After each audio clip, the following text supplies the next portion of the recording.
You only get one crack at life, and you never truly know how long or short that might be. So our philosophy has always been to grab every single day by the scruff of the neck and wring every bit out of it you can. In our previous video on Ozventure, we documented the trip that changed our lives forever. That was our 1985 sojourn around Australia. Well, just 5 years later, in 1990, we dropped everything again to venture into the remote and unknown. This time around, it would be across the top half of Australia. The northern tropics that created such an allure for us that we just had to do it all over again. And with the same philosophy as our previous big trip, we would concentrate on the lesser visited areas. We would live and breathe the real Australia.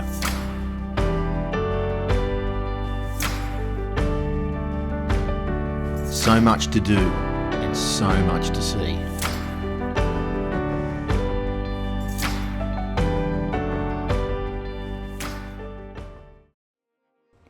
We kicked this trip off in early autumn, heading straight to a little-known northern New South Wales coastal village called Sandon River.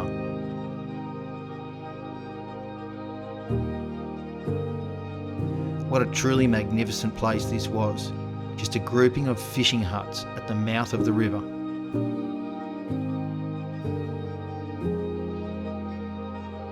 Sandon River is hemmed in by National Park and is also a part of the Solitary Islands Marine Park, the first ever designated marine park in New South Wales. Thankfully, there are still plenty of places that are open to fishing though.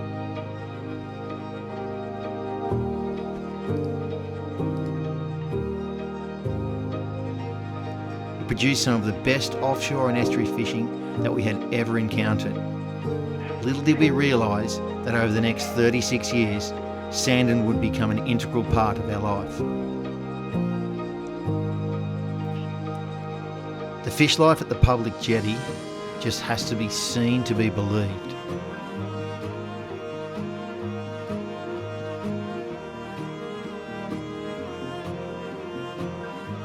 Hundreds of plump silver brim, blackfish, mullet and all manner of estuary species aggregate in the shade of the jetty.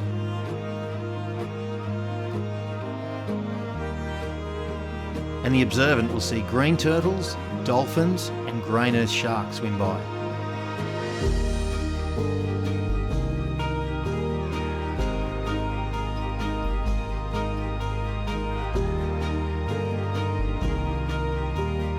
Sandon River is unquestionably one of our favourite places in New South Wales.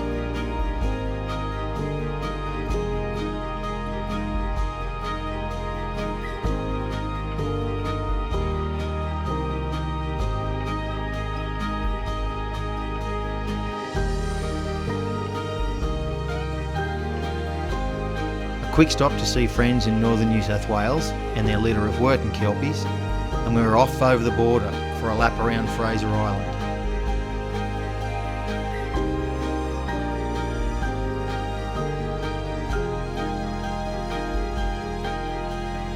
It was a pleasure to do it without the crowds of today.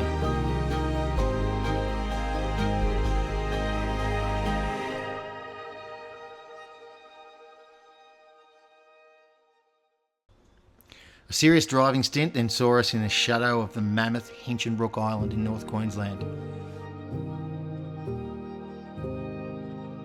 We enjoyed a wonderful week or so sampling the visual, physical and edible treats of the tropics, with our ever faithful hounds always at our heels.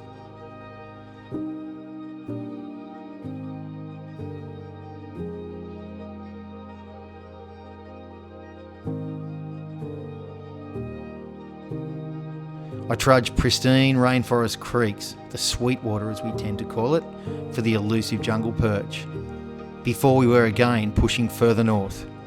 Our beloved Cape York was beckoning. A quick stop at the legendary Lion's Den and then onto the endless corrugations of the Cape Roads. You'll notice that they are somewhat narrower and less traversed than they are these days.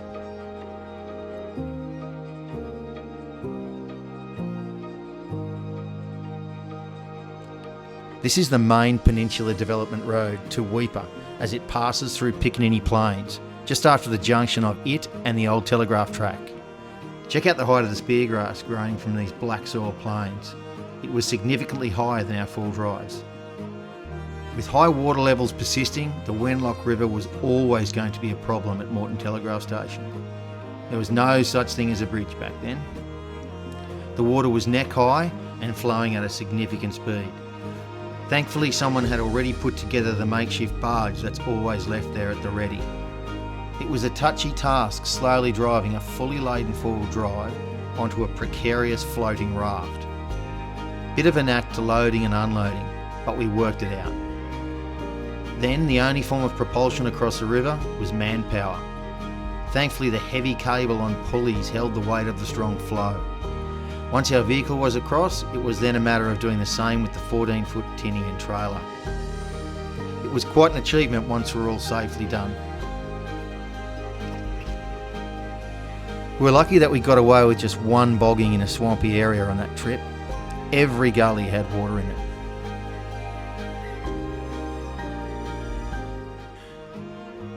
You don't have to travel very far up in Cape York to find somewhere worth exploring. Whether it be a secret camp,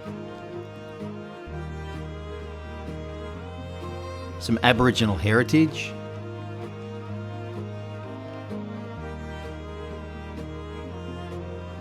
or just wonderful coastal vistas.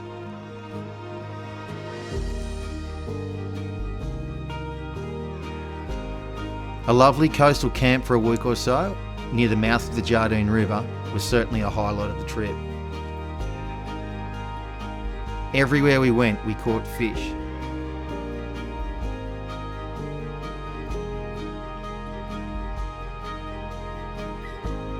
Fishing is always a big part of our journeys and exploration. Mix it with the flora, fauna and geography you see along the way, and it makes an adventure of every new day.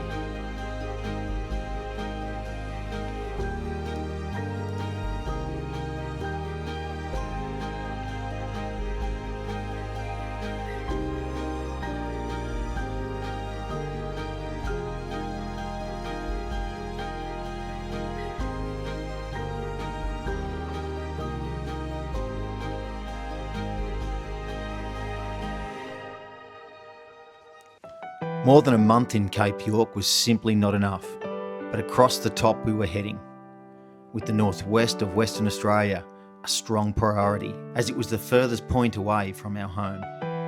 It was a long and dusty trip across the Gulf of Carpentaria. The bull dust was deep and thick. Believe it or not, there's a 14-foot tinny behind our Hilux in this photograph.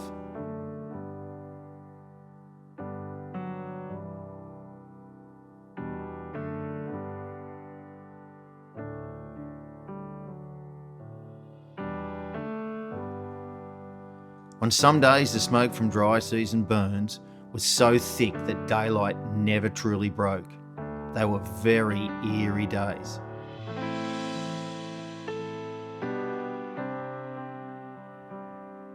We stopped to adore Kakadu one more time. Its spirit and views always breathtaking and heartwarming.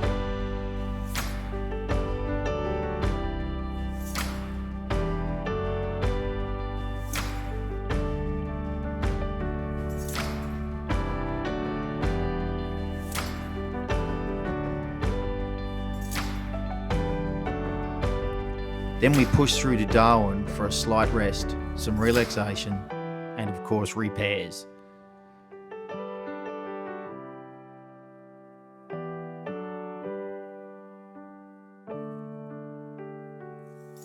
The next leg of our journey was through the mighty Kimberleys.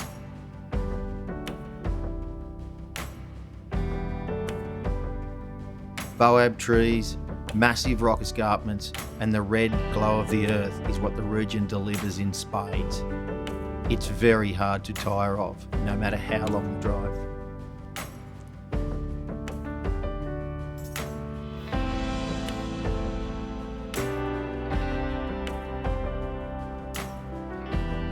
Then beautiful Broome bounces out of the red soils with most vibrant of Indian Ocean blue hues.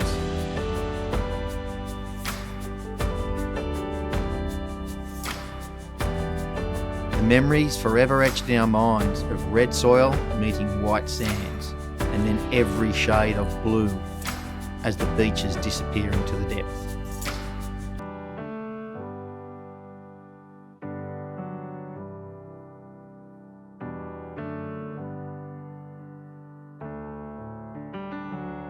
Some extremely low tides when we were there enabled us to check out the dinosaur footprints at Ganthium Point.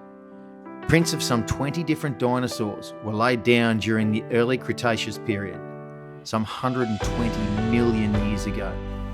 There's something quite special to touch the footprint of something so ancient.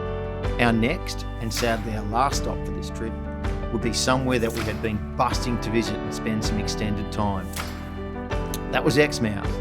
It is a small town in Western Australia's Northwest Cape and the gateway to the spectacular Ningaloo Reef. Similar to the Great Barrier Reef, except it hugs the coastline and remains very close to land. The fishing and boating was exceptional, as we had hoped for. All manner of tasty, eating reef fish and pelagic species kept us busy for days on end.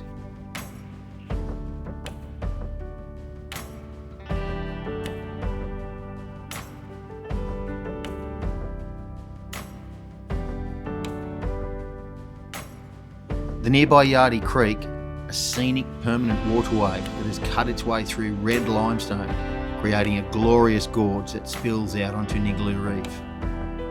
Unspoilt by man, this is Australia in the raw.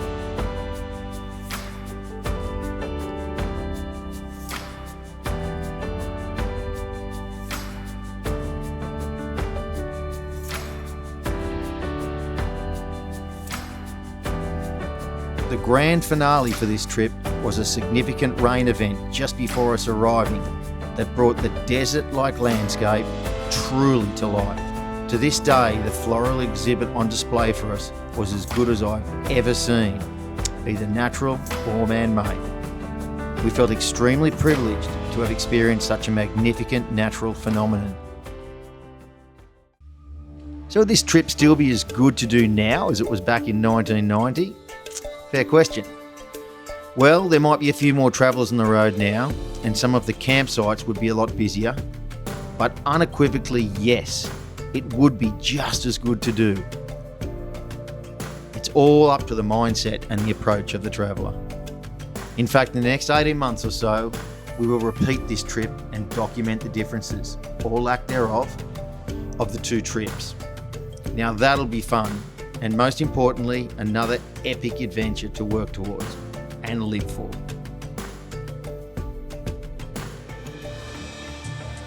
Until we undertake that particular trip, we still have unfinished business in Cape York. We have acquired access to over 500,000 acres of privately owned land in our beloved Cape.